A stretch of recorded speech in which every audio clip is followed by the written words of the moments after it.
Good morning, everyone. Welcome to Study Light, making your study lighter and easier. आज मैं आपको exams के कुछ टिप्स देने वाली हूँ जिन्हें इस्तेमाल करके आप अपने एग्ज़ाम में बहुत अच्छे मार्क्स, बहुत अच्छे ग्रेड्स हासिल कर सकते हैं। तो चलिए शुरुआत करते हैं। सबसे पहले ऑर्गेनाइज योर स्टडी। जो भी आपकी स्टडी है, जो भी आप पढ़ना चाहते हैं, जो भी आपका टॉपिक है, उसे ऑर्गेनाइज कीजिए।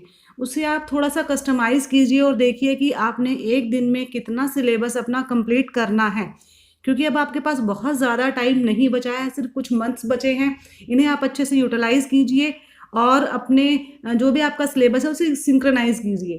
सेकंड है आपका एक्ट स्मार्ट, यानी कि आपने देखना है कि आपने कितना पोर्शन लर्न करना है, कितना नहीं करना है। जो इम्पॉर्टेंट है आपने उन टॉपिक्स को उठाना है, क्योंकि अब इतना टाइम आपके पास नहीं बचा है कि आप पूरे सिलेबस को दोबारा से पढ़ने बैठें या दोबारा से उसको रिवाइज करना शुरू करें। उसके बाद आपने देखना है जो भी आपका सिलेबस है उसको कैटेगराइज कर लीजिए और उसमें टाइम डिवाइड कर लीजिए कि आपने कितने टाइम में अपना कितना सिलेबस कवर कर लेना है।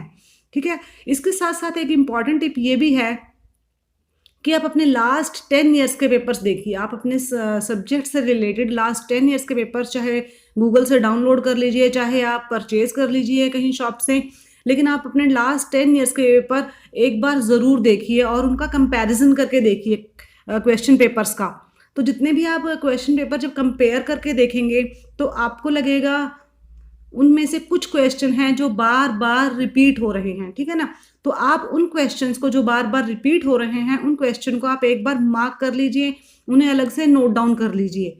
और जो आपने रिपीटेड क्वेश्चंस मार्क किए हैं सिलेबस के किस पोर्शन से वो आ रहे हैं, अब उन इम्पॉर्टेंट क्वेश्चन के हिसाब से आप अपना देखिए सिलेबस में कि किस पोर्शन से वो इम्पॉर्टेंट क्वेश्चंस आ रहे हैं। तो अब आप उस सिलेबस को पढ़ना शुरू कीजिए या उस सिलेबस को अब आप रिवाइज करना शुरू कीजिए, क्योंकि वही इम्पॉर्टेंट आपका सिलेबस का पोर्शन है। अब आपने इंपॉर्टेंट क्वेश्चन मार्क कर लिए हैं, आपने अपने सिलेबस में देख लिया है कि वो क्वेश्चंस आपने आपके सिलेबस के किस पर्टिकुलर पोर्शन से आ रहे हैं। अब आप उस पोर्शन के नोट्स बनाना शुरू कीजिए ताकि आपको बहुत ज़्यादा ना पढ़ना पड़े, पूरी बुक आपको ना पढ़नी पड़े।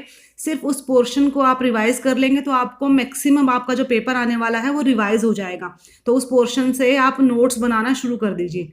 और जब भी आप नोट्स बनाएं तो please don't make a book.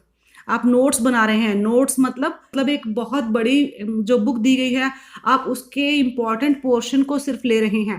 तो आपने सिर्फ नोट्स बनाने हैं, आपने एक बहुत बड़ी बुक नहीं लिखनी है। तो नोट्स सिर्फ इम्पॉर्टेंट पोर्शन आना चाहिए उसमें सिलेबस का। अब जितने भी आपने जो नोट्स बनाए हैं इन नोट्स को आप फ्रीक्वेंटली रिवाइज कीजिए, क्योंकि मैक्सिमम क्वेश्चन आपके इसी पोर्शन से आने हैं।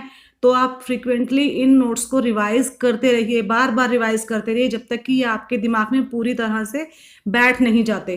अब इस सिलेबस में आप ये देखिए कि कौन से ऐसे क्वेश्चंस हैं, कौन से ऐसे लॉन्ग क्वेश्चंस हैं जिनमें से कि कुछ शॉर्ट क्वेश्चंस निकलते हैं। अब कई बार आपने देखा होगा एग्जाम्स में कि एक लॉन्ग क्वेश्चन है, उसमें से 3-4 छोटे छोटे शॉर्ट क्वेश्चंस बन जाते हैं। तो आप इस तरह के क्वेश्चन को मार्क कीजिए जिसमें कि एक से ज़्यादा क्वेश्चंस बनते हैं। तो इस तरह से आप उन क्वेश्चंस को लर्न कीजिए तो आपका एक ही आंसर में कई क्वेश्चंस प्रिपेयर हो जाएंगे। हर चीज़ आपको पढ़ने की ज़रूरत नहीं है। अब आपके एग्ज़ाम्स बहुत नज़दीक आ गए हैं तो प्लीज़ अपने दिमाग को एक गोडाउन मत बनाइए कि आप हर चीज़ फटाफट अपने दिमाग में डालना चाहते हैं। ऐसा मत कीजिए। सिर्फ और सिर्फ इम्पॉर्टेंट नोट्स पर, इम्पॉर्टेंट क्वेश्चंस पर और जो लास्ट 10 ईयर्स क्वेश्चंस रिपीट हो रहे हैं उन क्वेश्चंस पर ध्यान दीजिए और उन्हीं क्वेश्चंस को अब आप लर्न कीजिए। लास्ट 10 ईयर पेपर्स देखने से आपको इतना तो समझ में आ गया होगा कि majority of questions minority of syllabus से आते हैं।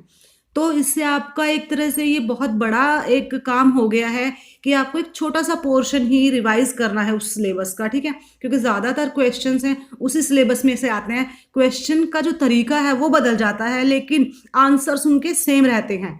तो अब आप उन सारे क्वेश्चंस को रिवाइज कीजिए जो उस थोड़े से सिलेबस से आ रहे हैं। उस थोड़े से सिलेबस के जो नोट्स आपने बनाए हैं वो आप रिवाइज करते रहिए। अगर आपको फिर भी लगता है कि नहीं आपने पूरा कंप्लीट सिलेबस ही रिवाइज करना है तो सबसे पहले आप शुरुआत कीजिए उस इम्पॉर्टेंट पोर्शन से जो कि आपने अभी सिलेक्ट किया है या जिसे आपने मार्क किया है। उस इम्पॉर्टेंट पोर्शन को रिवाइज करने के बाद आप अपना बाकी का सिलेबस उठा सकते हैं। ये नहीं कि अगर आपके पास 10 बुक्स है तो आप 10 के 10 पढ़ना चाहते हैं या 10 के 10 आपको ख़त्म करनी ही हैं पढ़कर।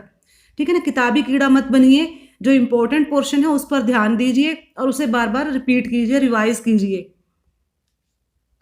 बहुत बार ऐसा होता है कि बच्चों का ये कहना होता है कि आउट ऑफ सिलेबस भी कई बार क्वेश्चंस आ जाते हैं, तो फिलहाल आप उस चीज़ को छोड़ दीजिए।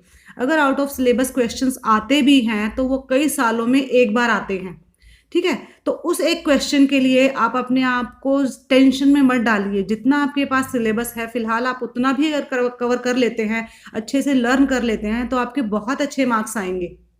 सबसे इम्पॉर्टेंट, जितने भी आपके स्कूल में एग्ज़ाम्स होते हैं, जो आपकी टीचर्स आपके टेस्ट लेती हैं, उन टेस्ट को हमेशा अटेम्प्ट कीजिए, क्योंकि आपकी टीचर्स के पास कई सालों का एक्सपीरियंस होता है, तो वो हमेशा उन्हीं क्वेश्चंस का टेस्ट लेते हैं, जो बार-बार सीबीएसई एग्ज़ाम्स में रिपीट होते हैं। तो अपने स्कूल टेस्ट हमेशा अटेम्प्ट कीजिए, उन्हें मिस मत कीजिए। और आपका जो भी सिलेबस है, उसे डेली रिवाइज़ कीजिए। ये नहीं कि आज फ्रेंड का बर्थडे है, तो आज हम रिवीज़न छोड़ देते हैं। आज संडे है, तो आज हम रिवाइज़ नहीं करते। नेक्स्ट डे हम 2 क्वेश्चंस एक्स्ट्रा रिवाइज़ कर लेंगे या एक्स्ट्रा लर्न कर लेंगे। अब उतना टाइम नहीं बचा है, ठीक है? तो इसलिए कोशिश कीजिए कि आप डेली अपना सिलेबस रिवाइज़ करें, डेली इंपॉर्टेंट क्वेश्चंस रिवाइज़ करें। और जब आप इन सारे टिप्स के अकॉर्डिंग काम करेंगे, तो आपको 100% अचीवमेंट मिलेगी। आपको अपने अच्छे मार्क्स गेन करने से कोई नहीं रोक पाएगा। इन टिप्स के थ्रू मैंने आपको सक्सेस की दी है, एक चाबी दी है आपको सफलता की मैंने। अब इस चाबी से अपनी सफलता का ताला खोलिए और अचीवमेंट हासिल कीजिए। आई होप आपको ये वीडियो पसंद आई होगी। अगर आपको ये वीडियो पसंद आई तो प्लीज़ इसे लाइक और शेयर ज़रूर करें और मेरे चैनल को सब्सक्राइब भी करें। Thanks for watching.